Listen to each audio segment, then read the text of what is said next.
Je ne désire pas la mort de celui qui meurt, dit le Seigneur, l'Éternel. Convertissez-vous donc et vivez. Ézéchiel 18, 32. Nous avons au ciel un Père compatissant qui nous recevra, bien que nous ayons abusé de son amour et fait un mauvais usage de ses bienfaits.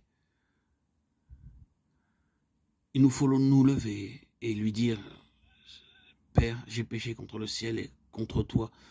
Je ne suis plus digne d'être appelé ton fils. Traite-moi comme l'un de tes mercenaires. La parabole nous dit comment le fils prodigue sera reçu. Comme il était encore loin, son père le vit et fut ému de compassion. Il courut se jeter à son cou et le baisa. Luc 15, 18, 20. Mais cette parabole elle-même, si touchante soit-elle, n'est pas l'expression adéquate de l'infinie compassion du Père céleste. Dieu fait cette déclaration par son prophète: je t'aime d'un amour éternel. C'est pourquoi je te conserve ma bienveillance. Jérémie 31, 3. Alors même que le fils est éloigné de la maison paternelle, gaspillant ses biens dans un pays étranger, le cœur du Père soupire après lui.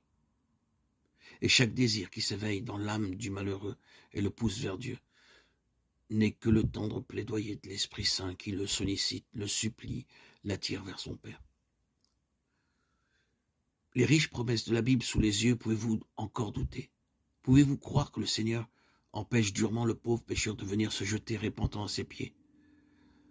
Quand il aspire à revenir à lui et désire délaisser ses péchés, arrière de vous de telles pensées. Rien ne peut faire plus de mal à votre âme que d'y nourrir de si injustes soupçons au sujet de votre Père céleste. Il hait le péché, mais il aime le pécheur au point qu'il s'est sacrifié lui-même pour lui dans la personne de Jésus-Christ. Il l'a fait afin que tous ceux qui le veulent puissent être sauvés et entrer en possession de la félicité éternelle dans le royaume de gloire. Quel langage plus fort et plus tendre a-t-il pu employer pour exprimer son amour envers nous? Voici ces paroles. Une femme oublie-t-elle l'enfant qu'elle allait? N'a-t-elle pas pitié du fruit de ses entrailles? Quand elle l'oublierait, moi je ne t'oublierai point. Ésaïe 49, 15. Élevez vos regards, vous qui doutez et qui tremblez, car Jésus vit et intercède pour vous. Remerciez Dieu pour le don de son cher Fils et demandez-lui qu'il ne soit pas mort pour vous en vain. L'Esprit vous invite aujourd'hui. Venez à Jésus de tout votre cœur et vous pourrez vous réclamer de sa grâce. En lisant les promesses divines, souvenez-vous qu'elles sont l'expression d'un amour et d'une compassion inexprimables.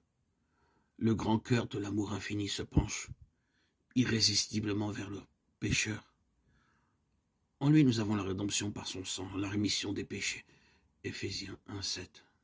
Oui, croyez seulement que Dieu est votre secours. Il désire restaurer dans l'homme son image morale. Quand vous vous approcherez de lui par la confession et la repentance, il s'approchera de vous avec la miséricorde et le pardon.